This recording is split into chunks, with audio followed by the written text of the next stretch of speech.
শ্রমিক সমাবেশের এ পর্যায়ে প্রধান অতিথির বক্তব্য নিয়ে উপস্থিত হচ্ছেন এদেশের লাখো কোটি তাওহীদি জনতার ধর্মীয়, আধ্যাত্মিক ও রাজনৈতিক রাহবার, মাটি ও মানুষের নেতা, জননেতা আল্লামা মুফতি সৈয়দ মোহাম্মদ রেজাউল করিম পীর সাহেব চরমনাই।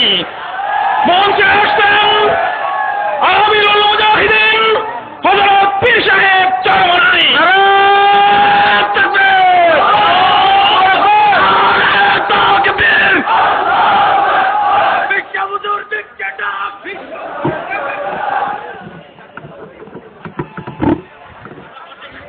এতবার সামনে আগাই রয়েছে।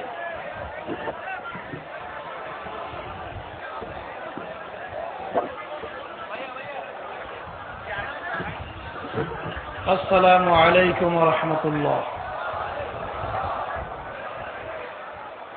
আলহামদুলিল্লাহ আলহামদুলিল্লাহি ওয়া কাফা ওয়া সালামুন আলা ইবাদিহিল্লাযীনা ইসতাফা, আম্মা বা'দ। فأعوذ بالله من الشيطان الرجيم. بسم الله الرحمن الرحيم. ولقد كرمنا بني آدم. صدق الله العلي العظيم. درود شريف পড়ি اللهم صل على سيدنا ونبينا شفيعنا وحبيبنا ومولانا محمد صلى الله عليه وعلى آله وأصحابه وبارك وسلم. ইসলামী শ্রমিক আন্দোলন চট্টগ্রাম মহানগর কর্তৃক শাখা কর্তৃক আয়োজিত আজকের এই শ্রমিক সমাবেশের সভাপতি, মঞ্চে উপস্থিত বিভিন্ন পর্যায়ের দায়িত্বশীল, সামনে উপস্থিত আমার শ্রমিক ভাইরা, কথার কাজ যদি এক না হয় তাকে বলা হয় মুনাফিক। বাংলাদেশের ভিতরে অনেক দল রয়েছে, তারা বিভিন্ন সময়ে শ্রমিকদের ন্যায্য অধিকারের নামে সুন্দর সুন্দর বক্তব্য রাখতেছে, কিন্তু মূলত আমরা পর্যালোচনা করার পরে দেখি যে শুধুমাত্র তাদের নিজেদের স্বার্থ উদ্ধারার্থে শ্রমিকদের ব্যবহার করতেছে। আসলে শ্রমিকদের ব্যবহার করে তারা, একটা গ্রাম্য কথা আছে, অল্প দিনের ব্যবধানে আঙ্গুল ফুলে কলা গাছে পরিণত হয়। কাজ করে আমার শ্রমিক ভাইরা, আর যারা নেতৃত্ব দেয় তারা কিন্তু সিংহভাগ থাকে এসির মধ্যে। তারা শ্রমিকদের জ্বালা, শ্রমিকদের ব্যথা কিভাবে বুঝবে? কিন্তু ইসলামী নীতি আদর্শ, আমাদের নেতা মুহাম্মদ রাসূলুল্লাহ সাল্লাল্লাহু আলাইহি ওয়াসাল্লাম নিজে শ্রমিক ছিলেন এবং শ্রমিকদের অধিকার কিভাবে ফেরত দিতে হয় এটা তিনি বাস্তবে প্রমাণ করে দেখিয়েছেন। শুধু তাই নয়, আল্লাহ রাসূল সাল্লাল্লাহু আলাইহি ওয়াসাল্লাম বলেছেন, শ্রমিকদের ঘাম শুকাবার আগে তাদের পাওনা পরিশোধ করতে হবে। রমজানের রোজা আসতেছে, সেখানে দেখবেন আল্লাহর হাবিব বলছেন, রমজান মাসে শ্রমিকদের কাজের চাপ কমিয়ে যদি তাদের কাজে সহল করা হয়, আল্লাহ রাব্বুল আলামিন এর জন্য তাকে মাফের ব্যবস্থা করবে। আমি আমার বাবাদেরকে জিজ্ঞাসা করবো, আমার ভাইদেরকে জিজ্ঞাসা করব, যারা নাকি আজকে শ্রমিকদের ন্যায্য অধিকারের নামে বিভিন্ন ধরনের স্লোগান নিয়ে মাঠে ময়দানে কাজ করতেছে, কোনো একটা দল, কোনো একটা নীতি, কোনো একটা নেতা আজ পর্যন্ত এই ধরনের কোনো কথা শ্রমিকদের ব্যাপারে বলতে পারছে? পারে নাই, কোনোদিন পারবেও। সেই হিসাবে আমি সর্বপ্রথম যারা নাকি আজকে 1 মে শ্রমিক দিবস উদযাপন করতেছেন, যারা বিভিন্ন মিছিল মিটিংয়ের মাধ্যমে, বক্তৃতার মাধ্যমে শ্রমিকদের ন্যায্য অধিকার ফেরত দেওয়ার জন্য বিভিন্ন কথা বলছেন।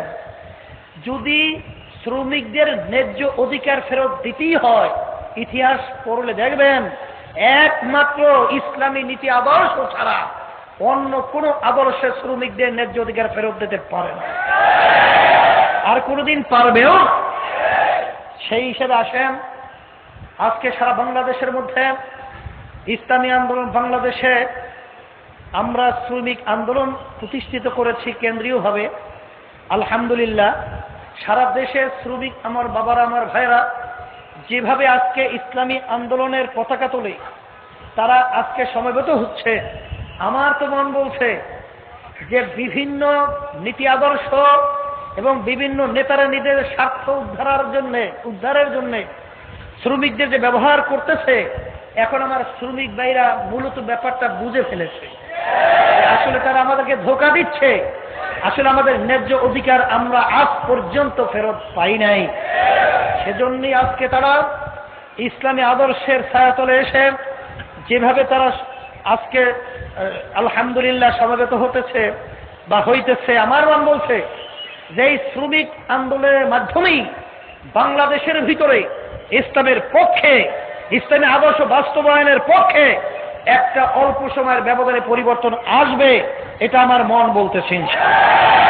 আর বাংলাদেশে যেভাবে শ্রমিকদের একটা উত্থান এবং ইসলামী আন্দোলনের পক্ষে তাদের যে একটা জোয়ারের মতো অবস্থান আমি লক্ষ্য করছি, আমার মন বলছে এই শ্রমিকদের মাধ্যমেই এই বাংলাদেশের মধ্যে শ্রমিকদের ন্যায্য অধিকার সহ, গরিবদের ন্যায্য অধিকার সহ, অসহায় মানুষদের, মুসলিমদের তাদের ন্যায্য অধিকার সহ জালেমদের বিরুদ্ধে ইরাই বাংলার জমিনে রুখে দাঁড়াবে। সাথে সাথে যারা নাকি শ্রমিক ভাইদেরকে ব্যবহার করে বিভিন্ন সময় ক্ষমতার সিঁড়ি হিসাবে ব্যবহার করেছে, আমরা লক্ষ্য করেছি শ্রমিকরা যখন বাংলাদেশের ভিতরে কিন্তু শতকরা প্রায় ৮০-৮৫% মানুষ কিন্তু শ্রমিক। যেন বলেন কথা ঠিক কিনা? আমি নিজেও কিন্তু ব্যবসার সাথে জড়াই আছে, আমিও শ্রম দিতেছি, আমিও কিন্তু একজন শ্রমিক। সেই হিসাবে আমি বলবো আমার শ্রমিক ভাইরা যদি আজকে আমরা একাত্রিত হতে পারি, আমার তো মন বলছে যে বাংলাদেশের ভিতরে অল্প সময়ের ব্যবধানে একটা উত্থান ইসলামের পক্ষে এবং শ্রমিকদের ন্যায্য অধিকার ফেরত দেওয়ার ব্যাপারে বাংলা জমিনের ভিতরে অবস্থান ইসলামী আন্দোলন বাংলাদেশ শ্রমিক আন্দোলন করবে ইনশাআল্লাহ। আগামী দিন আমরা ঢাকায় সোহরাওয়ার্দী উদ্যানে আজকে দেশব্যাপী আমরা এই শ্রমিক দিবস বা শ্রমিক সম্মেলন করতেছি। সেখানে আপনারা দেখতে পাবেন যে বাংলাদেশের ভিতরে উল্লেখযোগ্য আল্লাহর ফজল করমে শ্রমিকরা ওখানে জমায়েত হবে। এটা আপনারা লক্ষ্য করে আজকে চট্টগ্রামের ভিতরে দেখতেছেন যে আজকে আমরা যে আসতেছিলাম তখন একজন বলতেছিলেন সমাবেশে খুব লোক জমা হয়েছে। এর অর্থ কি অন্যান্য পাশে অনেক কিন্তু শ্রমিক সমাবেশ চলতেছে, কিন্তু এখানের অবস্থাটা সম্পূর্ণ ব্যতিক্রম ধর্মী। সেই হিসাবে আপনারা যদি আজকে কাজ করতে থাকেন, এখানে যারা আছেন প্রত্যেকটা শ্রমিক ভাই যখন তারা বুঝতে পারবে আসলে ইসলামী নীতি আদর্শ ছাড়া শ্রমিকদের ন্যায্য অধিকার ফেরত দেওয়ার আর কোন নীতি আদর্শ নাই, এইটা যখন তারা বুঝবে দেখবেন তারা ঝাঁকে থাকে আপনাদের ইসলামী আন্দোলন, শ্রমিক আন্দোলনে তারা যোগদান করবে, কোনো সন্দেহ নাই। এর প্রমাণ হলো কিছুদিন আগে এই চট্টগ্রামের শ্রমিক আন্দোলনের কমিটি তৈরি করা হয়েছে বা গঠন করা হয়েছে। এই অল্প দিনের ব্যবধানে যেভাবে শ্রমিকরা আজকে এখানে জড়ো হয়েছে, এটা একটা ব্যতিক্রম ধর্মী কিন্তু ব্যাপার। গতকালকে আমি কক্সবাজারে ছিলাম, সেখানে আমাকে আলোচনা করতেছিল কিছু দায়িত্বশীল হুজুর, আমরা এই ইসলামী আন্দোলন যে শ্রমিক যে শাখা গঠন করেছে, আমরা বিভিন্ন জায়গায় আলোচনা করার পরে তারা প্রায় 500-র মতো বিভিন্ন দায়িত্বশীলরা যারা সিএনজি চালাইতেছে, যারা বিভিন্ন রিক্সা সহ বিভিন্ন জায়গায় তারা কাজ করতেছে, তারা একসঙ্গে ইসলামী শ্রমিক আন্দোলনে তারা যোগদান করবে। আমি শোনার পরে দেখলাম যে আসলেই যে আল্লাহ রাব্বুল আলামিন হয়তোবা আজকে আমার ভাইদের মনের ভিতরে এরকম একটা অবস্থান তৈরি করে দিয়েছে যে আসলে তোমরা যে শ্রমের জন্য চিল্লাইতেছ বা তোমার ঘাম ঝরাচ্ছ, আসলে ইসলামী নীতি আদর্শ ছাড়া শ্রমিকদের ন্যায্য অধিকার এবং তাদের শ্রমের মূলত তাদের অধিকার এটা ফেরত দেওয়ার মতো অন্য কোনো নিয়ম নীতি আদর্শ নাই।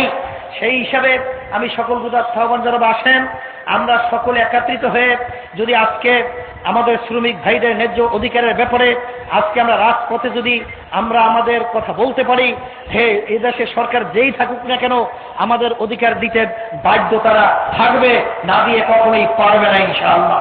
এই আশাবাদ ব্যক্ত করে সকলকে আমি ধন্যবাদ জানিয়ে, আপনারা প্রায় সেই 12টা সাড়ে 12টা থেকে অনেকেই খায়া কষ্ট করে রোদ্রের ভিতরে আসছেন, আর কষ্ট যেখানে না থাকে সেখানে ফল ভালো আসে না। এর মাধ্যমে আমরা চিন্তা করতেছিলাম, আমরা একটু দূর থেকে আসছি, আমরা অস্থির হয়ে গেছি, আর এই ভাইরা রোদ্রের মধ্যে এই কষ্ট করে আসছে, নিশ্চয়ই এই ঘামের প্রতিদান আল্লাহ রাব্বুল আলামিন দান করবে, সে আশাবাদ ব্যক্ত করে। আর ইসলামী আন্দোলন বাংলাদেশ চট্টগ্রাম মহানগর শাখা স্থায়ী একটা অফিস ক্রয় করার ব্যাপারে তারা পদক্ষেপ গ্রহণ করেছে। আমি আমার ভাইদেরকে বলবো, যাদের তৌফিক আল্লাহ দান করছেন তারা এর সাথে শরীক থাকবেন। 1000 টাকার কাজ আছে, এবং আরো যারা বেশি পারবেন শরীক থাকবেন, কারণ আমাদের পয়সা দিয়েই কিন্তু আমাদের এই কার্যক্রম পুরো পরিচালনা করতে হয়। এটা কিন্তু বিদেশি কোনো টাকা নেই এবং অন্য কোনো কালো টাকার এখানে কোনো অবস্থান নেই, এটা আমাদের নিজেদের ঘাম ঝরা টাকা দিয়েই কিন্তু আমাদের আন্দোলন কার্যক্রম চলছে। আল্লাহ খাস মেহেরবানিতে আমাদের কোনো জায়গায় অসুবিধা হইতেছে না, কাজ চলতেছে, তো আল্লাহ চালাই এনেতেছে। সেই হিসেবে সকলের সহযোগিতা আমি কামনা করতেছি এবং আমি দোয়া চাইতেছি, আল্লাহ যেন আমাদেরকে সহির উপরে থাইকা নিঃস্বার্থভাবে আল্লাহকে রাজি খুশির উদ্দেশ্যে আমরা যেন কার্যক্রমগুলো পরিচালনা করতে পারি, এবং আমার শ্রমিক ভাই সহ বিভিন্ন যারা মাজলুম রয়েছেন এবং সর্ব সেক্টরে আমরা যেন তাদের অধিকার আমরা ফেরত দেওয়ার ব্যাপারে কাজ করতে পারি, এই তৌফিক আল্লাহ আমাদের সবাইকে দান করুক। আল্লাহুম্মা আমিন। রব্বানা আতিনা ফিদ দুনিয়া হাসানাতাও ওয়া ফিল আখিরাতি হাসানাহ ওয়া কিনা আযাবান নার রব্বিরহামহুমা কামা রাব্বায়ানি সগীরা সুবহানা রাব্বিকা রব্বিল ইজ্জাতি আম্মা ইয়াসিফুন ওয়া সালামুন আলাল মুরসালিন আলহামদুলিল্লাহি রাব্বিল আলামিন।